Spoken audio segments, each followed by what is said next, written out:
जय Hind. Pre historic India के बारे में हम बात कर रहे थे और इससे पिछले सेशंस में हमने बात की थी स्टोन एज के बारे में। लास्ट हमने पढ़ा था न्यूलिथिक एज के बारे में। जब न्यूलिथिक एज खत्म हुई तो शुरुआत हुई पोस्ट न्यूलिथिक एज की। और पोस्ट न्यूलिथिक एज के अंदर सबसे पहले बात होती है चालकोलिथिक एज के बारे में। चालकोलिथिक एज या जिसे कॉपर स्टोन एज भी बुलाया जाता है। चालकोलिथिक एज की कहानी क्या रही है उस सब के बारे में आज हम पढ़ेंगे, बातचीत करेंगे। इसी चालकोलिथिक एज के अंदर हम बात करेंगे कुछ इंपॉर्टेंट चालकोलिथिक साइट्स के बारे में। कौन कौन सी इंपॉर्टेंट चालकोलिथिक साइट्स डेवलप हुई उस सब के बारे में भी आज हम पढ़ेंगे, बातचीत करेंगे। और फाइनली हम बात करेंगे कुछ मेजर चालकोलिथिक कल्चर्स के बारे में। इन सभी टॉपिक्स के बारे में आज हमें पढ़ना है, बातचीत करनी है। देखो शुरू करते हैं। सबसे पहले हम बात करेंगे चालकोलिथिक एज के बारे में। चालकोलिथिक एज को रेफरेंस के तौर पे कॉपर स्टोन एज भी बुलाया जाता है। रेफरेंस के तौर पे चालकोलिथिक एज को कॉपर स्टोन एज भी बुलाया जाता है। कॉपर स्टोन एज क्यों बुलाया जाता है वो आगे चलते आपको समझ में आएगा। ये जो चालकोलिथिक एज है इसकी शुरुआत हुई लगभग 3000 बीसी से लेके 500 बीसी के बीच में। चालकोलिथिक एज की शुरुआत लगभग 3000 बीसी से लेके 500 बीसी के बीच में हुई। खास बात क्या थी? ये जो चालकोलिथिक एज है इस एज के दौरान स्टोन टूल्स को यूज किया जाता रहेगा, लेकिन स्टोन टूल्स के साथ साथ मेटल्स का भी यूज देखने को मिलेगा इस चालकोलिथिक एज में। और ये अपने आप में सिग्निफिकेंट डेवलपमेंट था। स्टोन टूल्स पहले से चले आ रहे थे, स्टोन टूल्स को यूज किया जाता रहेगा, लेकिन स्टोन टूल्स के साथ साथ मेटल्स का भी यूज देखने को मिलेगा इस चालकोलिथिक एज में। और मेटल्स के नाम पे जो सबसे पहला मेटल यूज किया गया वो था copper. Copper was the first metal used during this Chalcolithic as. और इसी वजह से ये जो चालकोलिथिक एज है इसको रेफरेंस के तौर पे कॉपर स्टोन एज भी बुलाया जाता है। कॉपर पहला मेटल था जिसको यूज किया गया इस चालकोलिथिक एज के दौरान, लेकिन कॉपर के साथ साथ ओकेजनली कभी कभार ब्रॉन्ज को भी यूज किया जाता था इस चालकोलिथिक एज में। बेहद सिंपल और इजी सी बातचीत है। खास बात क्या है कि ये जो चालकोलिथिक एज है इस एज के दौरान मेटल्स का यूज देखने को मिलेगा। और सबसे पहला मेटल जो कि यूज किया गया वो कौन सा था? वो था कॉपर।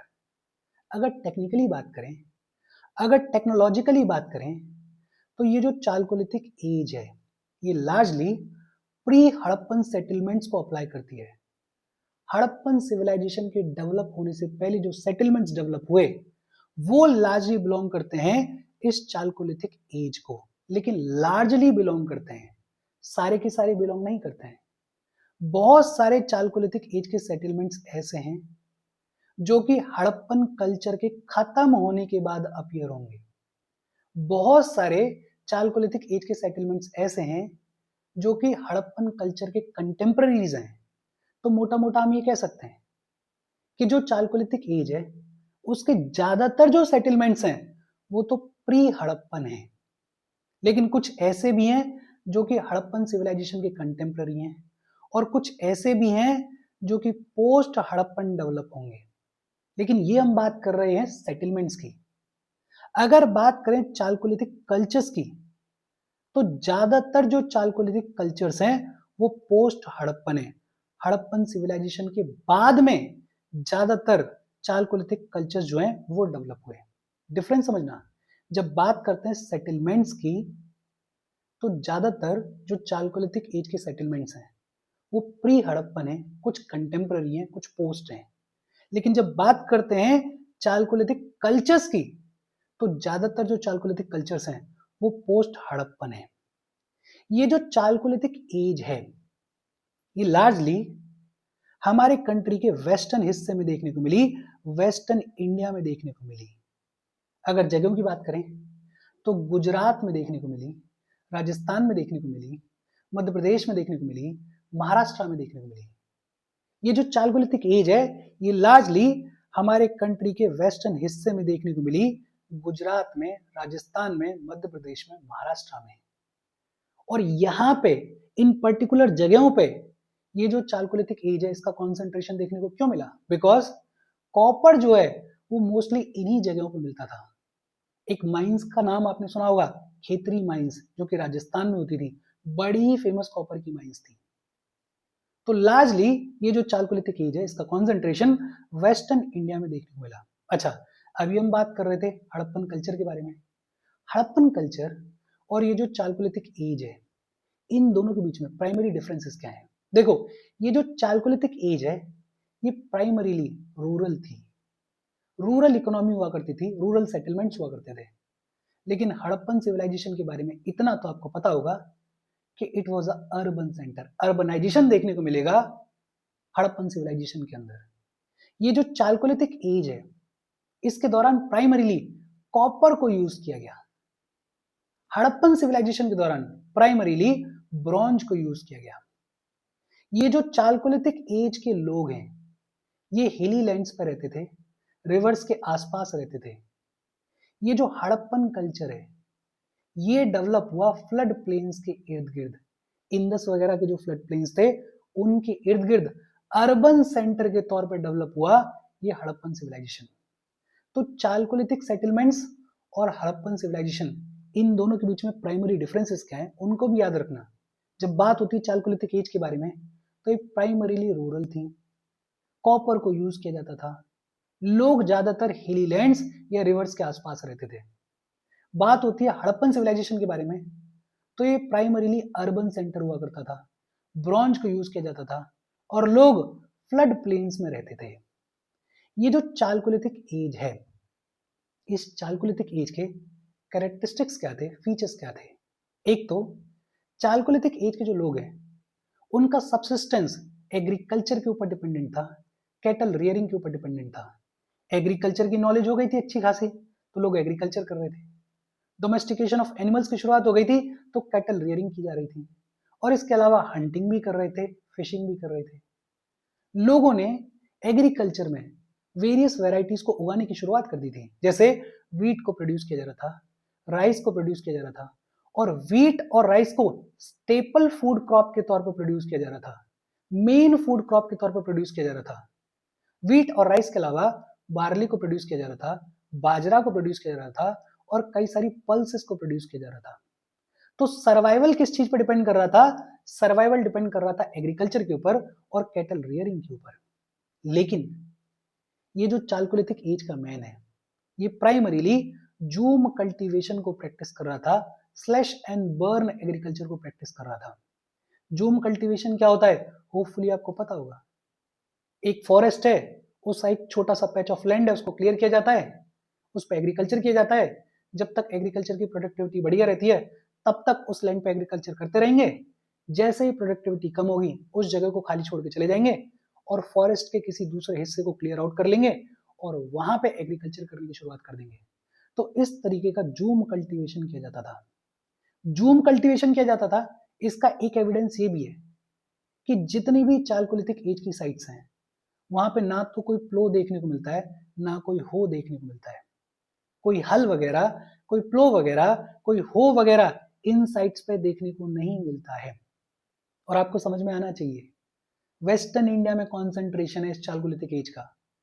तो यहाँ पे जो सॉइल मिलती है वो कौन सी है? Black soil.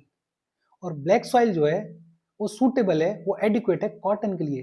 तो ब्लैक कॉटन सॉइल पे मेजर कल्टीवेशन किया जाता था इस चालकोलिथिक एज के दौरान। एनिमल्स के डोमेस्टिकेशन की शुरुआत हो गई थी। काउस को डोमेस्टिकेट किया जा रहा था, शीप को डोमेस्टिकेट किया जा रहा था, गोट्स को डोमेस्टिकेट किया जा रहा था, पिग्स को डोमेस्टिकेट किया जा रहा था, बफेलोस को डोमेस्टिकेट किया जा रहा था, हंटेड डियर को डोमेस्टिकेट किया जा रहा था।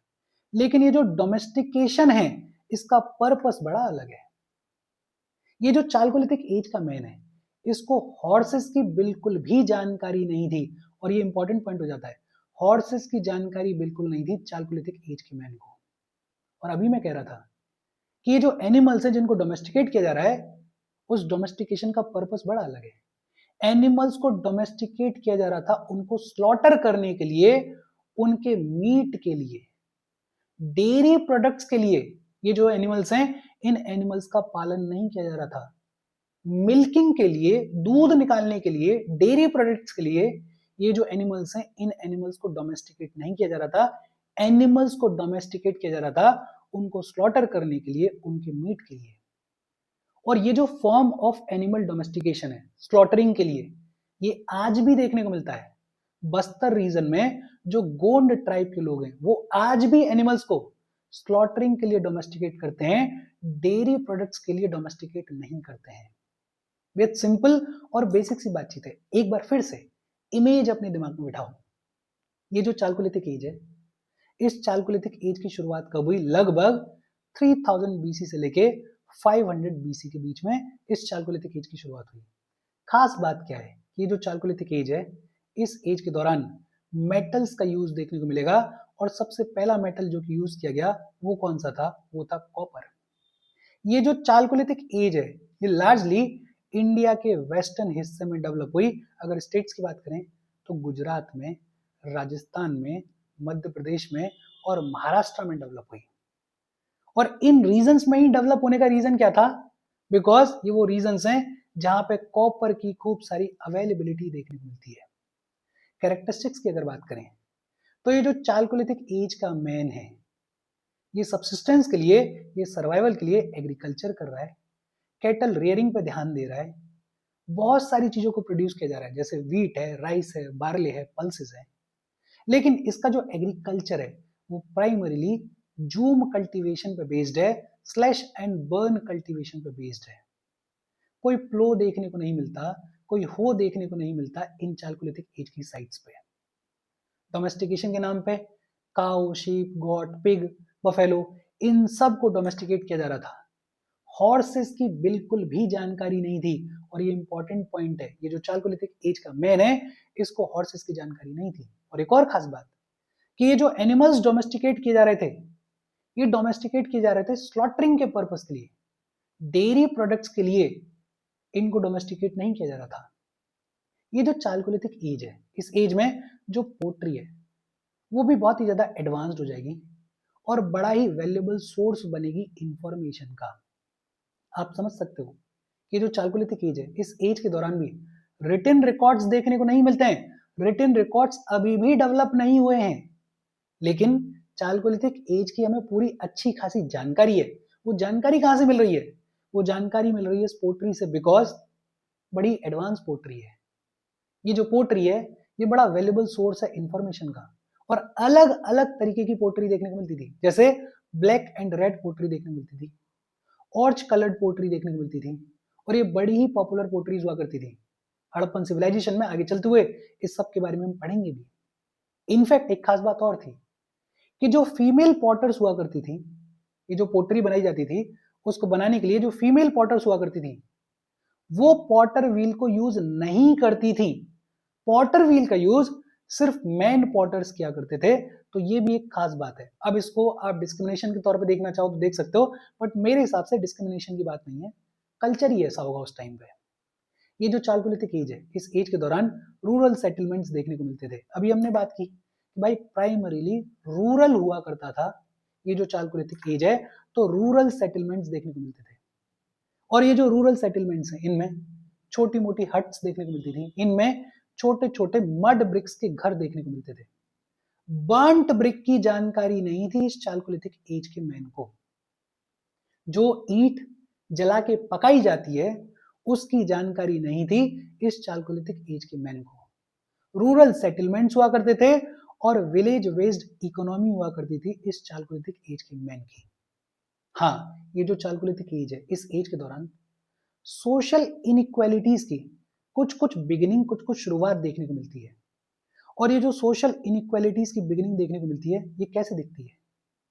जो हाउसेस बनाए गए हैं, उनका स्ट्रक्चर थोड़ा चीजों में डिफरेंशिएशन दिखाता है। जैसे जो चीफ हुआ करते थे, वो रेक्टेंगुलर हाउसेस में रहा करते थे, रेक्टेंगुलर और बड़े साइज के हाउसेस में रहा करते थे।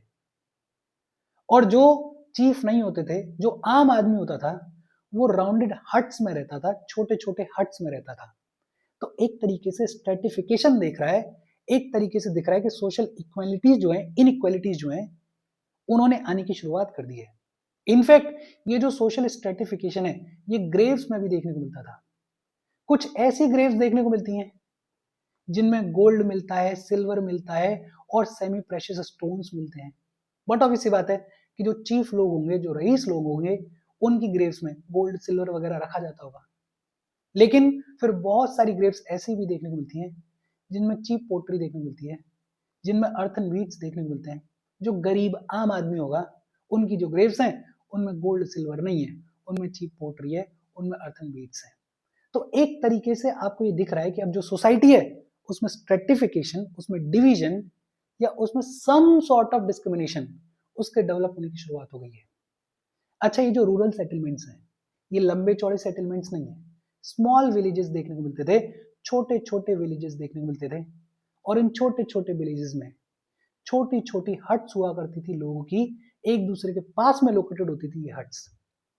जो हाउसेस हुआ करते थे वो रेक्टेंगुलर हुआ करते थे या सर्कुलर हुआ करते थे। रेक्टेंगुलर है तो किसी चीफ का घर होगा, और अगर सर्कुलर हट है तो किसी आम आदमी की होगी।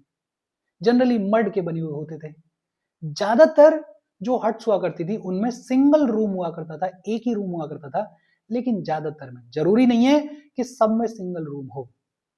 एविडेंसेस ऐसे भी देखने को मिलते हैं कि 2-3 रूम के जो हट्स हैं वो भी देखने को मिलते थे, लेकिन ज्यादातर सिंगल रूम के हट्स देखने को मिलते थे।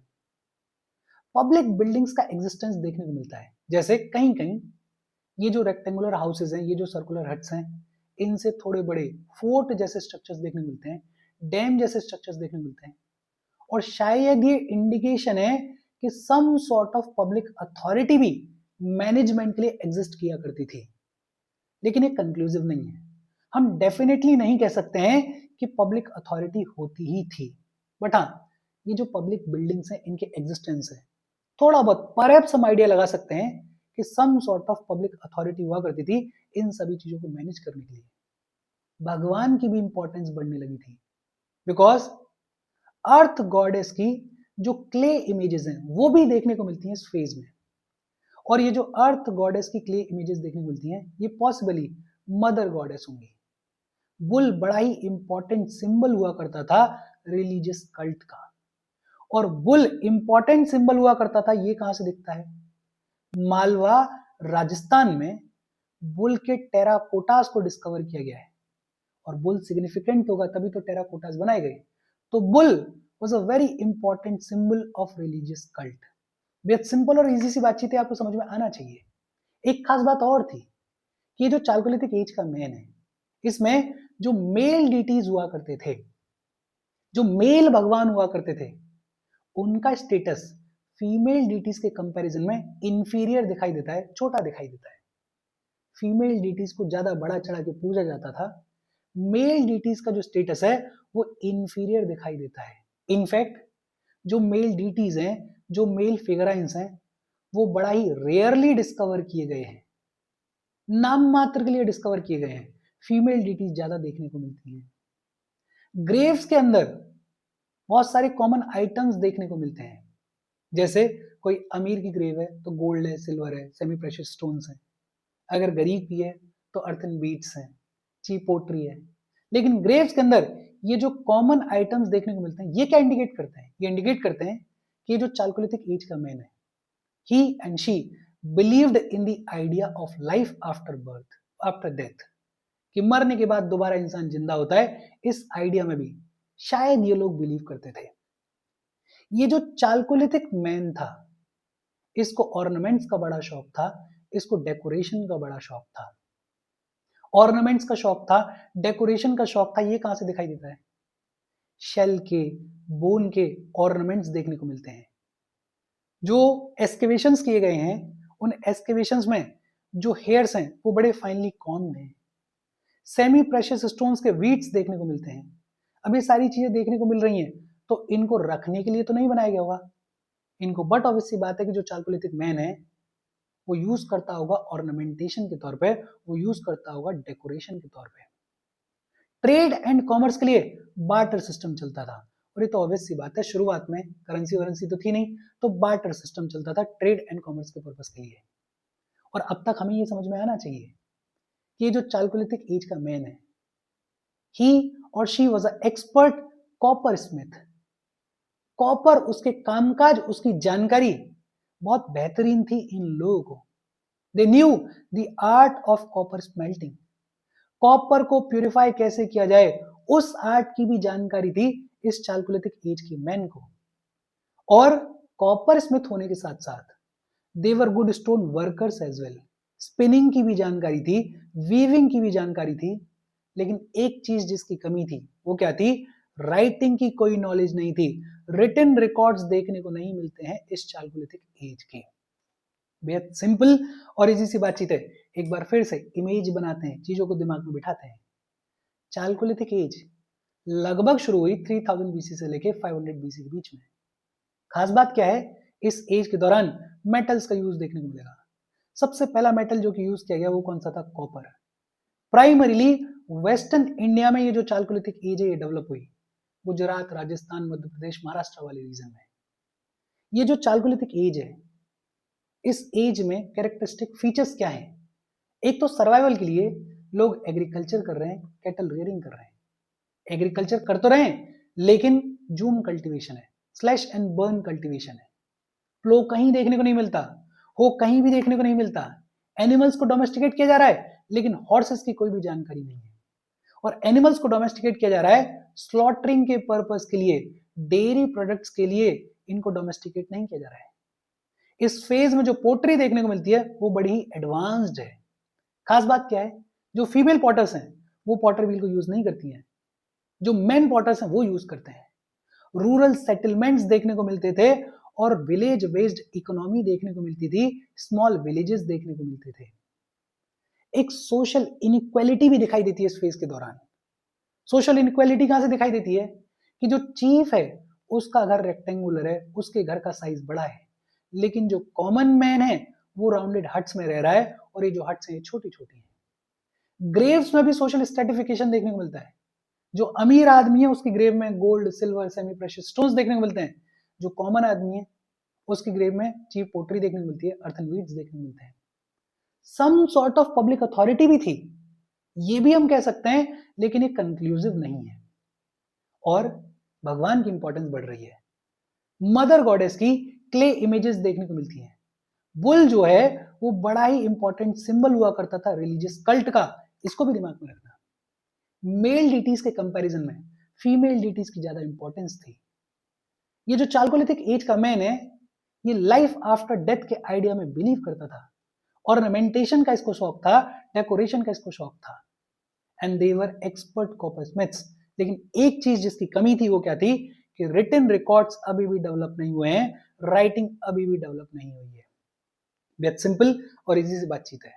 होपफुली यहां तक चीजें आपको समझ में आई होंगी। हम आगे बढ़े उससे पहले वीडियो पे लाइक के बटन को दबा दो। लाइक दबाना जरूरी है, बिकॉज यूट्यूब ऐसे ही फंक्शन करता है। जब आप वीडियो पे लाइक के बटन को दबाते हो तो यूट्यूब वीडियो को कंसिडर करता है, थोड़ा सा पुश कर देता है। तो लाइक का बटन दबा दो, शेयर कर दो अपने सोशल मीडिया हैंडल्स पे, व्हाट्सएप वगैरह पे अपने फ्रेंड्स को।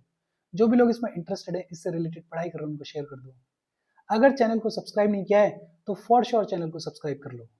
और अगर आप केपेबल हो, हेल्प करना चाहते हो, तो आप हमें हेल्प कर सकते हो by clicking on the join button, या फिर आप कंट्रीब्यूट कर सकते हो क्यूआर कोड को स्कैन करके।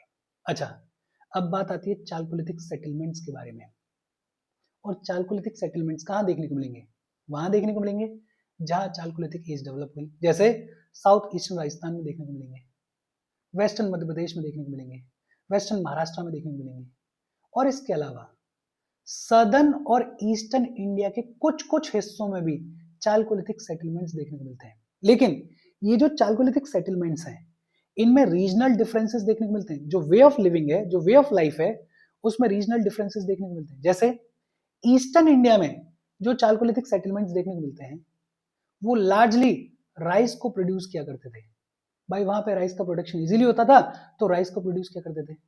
वेस्टर्न इंडिया में अगर देखें तो जो चालकोलिथिक एज का मैन है वो लार्जली व्हीट और बार्ली को प्रोड्यूस किया करता था। अब इसमें कोई रॉकेट साइंस नहीं है, एनवायरमेंटल फैक्टर्स हैं। एनवायरमेंट जिस चीज को सपोर्ट कर रहा है उस चीज को उगाया जा रहा है उस किसी पर्टिकुलर एरिया में। अगर प्रैक्टिसेस की बात करें तो महाराष्ट्र वाले रीजन में जो लोग डेड होते थे उनको नॉर्थ साउथ डायरेक्शन में रख के बरी किया जाता था। वहीं अगर बात करें साउथ इंडिया की, तो साउथ इंडिया में जो डेड होते थे उनको ईस्ट वेस्ट डायरेक्शन में रख के बरी किया जाता था। और अगर बात करें ईस्टर्न इंडिया में, तो ईस्टर्न इंडिया में फ्रैक्शनल बरियल देखने को मिलता था। फ्रैक्शनल बरियल का मतलब क्या है? कि पहले बॉडी को रख दिया जाएगा, जो भी पंछी हैं, जो भी जानवर हैं, वो उसके फ्लैश वगैरह को खा लें, और फिर जो रिमेनिंग बोन्स वाला हिस्सा है उसको बरी किया जाता है। इसको बोलते हैं फ्रैक्शनल बरियल।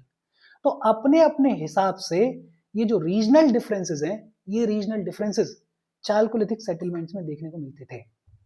बात आती है कि ये जो चालकोलिथिक एज है, इसकी इंपॉर्टेंट साइट्स कौन कौन सी रही और उन इंपॉर्टेंट साइट्स की इंपॉर्टेंस क्या रही।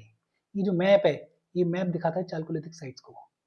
सबसे पहले हम बात कर रहे हैं आहड़ के बारे में।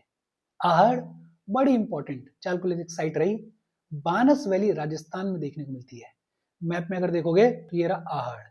आहड़ जो है वो बड़ी इंपॉर्टेंट चालकोलिथिक साइट रही है बानस वैली में, राजस्थान में। और खास क्यों है? यहाँ पे स्मेल्टिंग देखने को मिलती थी, यहाँ पे मेटलर्जी देखने को मिलती थी, यहाँ पे कॉपर को प्यूरिफाई किया जाता था। आहड़ में स्टोन बिल्ट हाउसेस देखने को मिलते हैं, स्टोन के बने हुए हाउसेस देखने को मिलते हैं। तो आहड़ अपने आप में इंपॉर्टेंट साइट रही है। फिर दूसरी है गिलुंड, और गिलुंड भी बानस वैली में ही देखने को मिलती है, राजस्थान में ही देखने को मिलती है। आहड़ से जस्ट ऊपर देखो गिलुंड, गिलुंड जो है ये भी अपने आप में इंपॉर्टेंट चालकोलिथिक साइट रही है। और ये जो गिलुंड है, यहाँ पे बर्न्ट ब्रिक्स का यूज देखने को मिलता है, लेकिन बहुत ही हल्के लेवल पे देखने को मिलता है। बर्न्ट ब्रिक्स देखने को मिलती तो है, लेकिन बहुत ज्यादा नहीं, बहुत ही हल्के लेवल पे देखने को मिलती है। गिलुंड के अलावा नेवासा, नेवासा कहाँ पे है? जोरवे, महाराष्ट्र में। अगर थोड़ा सा नीचे देखोगे तो ये रहा जोरवे, महाराष्ट्र। यहाँ पे आपको साइट दिखेगी नेवासा। नेवासा के अलावा एरन, एरन कहाँ पर है? मध्य प्रदेश में। और ये जो नेवासा है जो कि महाराष्ट्र में है, और ये जो एरन है जो कि मध्य प्रदेश में है, ये नॉन हड़प्पन कल्चर है। It is a non Harappan culture. Nevasa का नाम हमने पहले भी सुना है, जब हमने बात की थी पैलियोलिथिक एज के बारे में, मिडिल पैलियोलिथिक एज के बारे में, तो हमने बात की थी नेवासा के बारे में। फिर नेवासा के अलावा नवदातोली, नवदातोली की अगर बात करें तो यहाँ पे सभी फूड ग्रेन्स को कल्टीवेट किया जाता था। नवदातोली मैप में अगर देखो तो Navdatoli, it is that important site of chalcolithic age जहां पे सभी तरीके के फूड ग्रेन्स को कल्टीवेट किया जाता था। तो ये अपने आप में इंपॉर्टेंट है। दाइमाबाद, दाइमाबाद का नाम आपने पहले भी सुना होगा। Daimabad is the largest Jorwe culture site in the Godavari valley. Godavari valley में सबसे बड़ी जोरवे कल्चर की अगर कोई साइट है तो वो है दाइमाबाद। और दाइमाबाद की एक इंपॉर्टेंस इंडस वैली सिविलाइजेशन के कॉन्टेक्स्ट में भी है। इंडस वैली सिविलाइजेशन की सदर्न मोस्ट साइट कही जाती है दाइमाबाद। और दाइमाबाद जानी जाती है ब्रॉन्ज गुड्स की रिकवरी के लिए। ये जो दाइमाबाद है, यहां से बहुत सारे ब्रॉन्ज गुड्स को रिकवर किया गया है। फिर महाराष्ट्र में अगर देखोगे तो सोना गांव है, इनाम गांव है, नासिक है। महाराष्ट्र में सोना गांव है, इधर देखोगे तो इनाम गांव है, नासिक है। और ये जो साइट्स हैं यहाँ पे लार्ज मड हाउसेस देखने को मिलते हैं। और ये जो मड हाउसेस हैं इनमें सर्कुलर पिट हाउसेस भी देखने को मिलते हैं। फिर कयाथा, मध्य प्रदेश, और ये जो कयाथा नाम की साइट है, it is the richest chalcolithic ceramic site. Kayatha Madhya Pradesh is the richest chalcolithic ceramic site, और ये भी नॉन हड़प्पन कल्चर वाली साइट है। बहुत सिंपल और इजी सी बातचीत है। देखो रटना नहीं है, थोड़ा सा मैप देखो ताकि जगहों का आइडिया लगे, और थोड़े नाम देख लो। जैसे Ahar, it is a important Chalcolithic site. Gilund ठीक ठाक इंपॉर्टेंट है। नेवासा अपने आप में इंपॉर्टेंट है, कई बार इसका नाम सुना होगा। नवदातोली ये भी अपने आप में इंपॉर्टेंट है बिकॉज यहाँ पे हर तरीके के फूड ग्रेन्स को कल्टीवेट किया जाता था। दाइमाबाद अपने आप में इंपॉर्टेंट है बिकॉज इंडस वैली सिविलाइजेशन से भी रिलेटेड है। इसके अलावा सोन गांव, इनाम गांव, नासिक बेसिक तौर पे याद रखो। कयाथा मध्य प्रदेश, ये थोड़ी सी इंपॉर्टेंट है because it is the richest chalcolithic ceramic site. बेहद सिंपल और इजी सी बातचीत है। फिर बात आती है मेजर चालकोलिथिक कल्चर्स के बारे में। कौन कौन से मेजर चालकोलिथिक कल्चर्स डेवलप हुए? एक है बानस कल्चर, और ये जो बानस कल्चर है ये देखने को मिलता है साउथ ईस्टर्न राजस्थान में। साउथ ईस्टर्न राजस्थान में बानस कल्चर देखने को मिलता है, और नाम से ही क्लियर है, ये जो बानस कल्चर है ये बानस नदी की वैली में डेवलप हुई। राजस्थान में जो बानस नदी है उसकी वैली में फ्लरिश हुई ये बानस कल्चर का कामकाज, ये बानस कल्चर। और ये जो बानस कल्चर है इसकी सबसे प्रोमिनेंट साइट है आहड़। आहड़ जिसके बारे में अभी हम बात कर रहे थे वो बिलोंग करती है इस बानस कल्चर को। और आहड़ कहाँ पर है? उदयपुर के पास में, गिलुंड के पास में, अभी हम देख के आए। कयाथा कल्चर अभी हम बात कर रहे थे। कयाथा कल्चर ये डेवलप हुआ काली सिंध वैली में, काली सिंध रिवर है उसकी वैली में, मध्य प्रदेश में कयाथा कल्चर डेवलप हुआ। और ये जो कयाथा कल्चर है इसकी सबसे प्रोमिनेंट साइट है कयाथा, जो कि कहां पर है? चंबल में है। चंबल जो कि डाकू के लिए फेमस है। मालवा कल्चर, मालवा कल्चर की सबसे प्रोमिनेंट साइट है नवदा तोली। अभी हमने देखा है नवदा तोली के बारे में, तो मालवा कल्चर को बिलोंग करती है नवदा तोली। और ये जो मालवा कल्चर है ये डेवलप हुआ नर्मदा नदी के बैंक पे इन वेस्टर्न मध्य प्रदेश। लेकिन ये जो मालवा कल्चर है ये गुजरात में भी देखने को मिलता है, राजस्थान में भी देखने को मिलता है। जोरवे कल्चर, ये जो जोरवे कल्चर है ये डेवलप हुआ परवरा वैली में, रिवर परवरा की वैली में डेवलप हुआ। परवरा जो है वो गोदावरी की ट्रिब्यूटरी है। और जोरवे कल्चर की प्रोमिनेंट साइट्स इनाम गांव, अभी हमने बात की, जोरवे खुद, दायमाबाद, चंदोली, ये सब कहां पर है? महाराष्ट्र में है। प्रभास कल्चर, ये जो प्रभास कल्चर है ये प्रभास पटन के अराउंड डेवलप हुआ। सोमनाथ गुजरात जो है वहां पे प्रभास पटन है, उसके इर्द गिर्द डेवलप हुआ ये प्रभास कल्चर। देखो, मेन तो आपको क्या याद रखना है? मेन तो आपको ये कैरेक्टरिस्टिक फीचर्स याद रखने हैं। कैरेक्टरिस्टिक फीचर्स के अलावा इंपॉर्टेंट साइट्स में से आहड़ को याद रख लो, गिलुंड नाम याद रह जाएगा, नेवासा याद रखो, नवदा तोली याद रखो, दायमाबाद याद रखो और कयाथा याद रखो। बाकी या तो सारी रख सकते हो आप, बिकॉज इसमें ऐसा कुछ डिफिकल्टी है नहीं। पहली बार अगर पढ़ रहे हो तो आपको लग रहा होगा शायद, बट ऐसा है नहीं। एक दो बार रिवाइज करोगे तो ये सारे नाम आपको रट जाएंगे। और अगर बात करें चालकोलिथिक कल्चर्स के बारे में तो मोटा मोटा बानस कल्चर है, कयाथा कल्चर है, मालवा कल्चर है, जोरवे कल्चर है और प्रभास कल्चर है। और इसके साथ ये जो चालकोलिथिक एज है इसकी बातचीत खत्म हो गई। यहां तक अगर कोई डाउट हो तो कमेंट करके पूछ लेना। Thank you very much.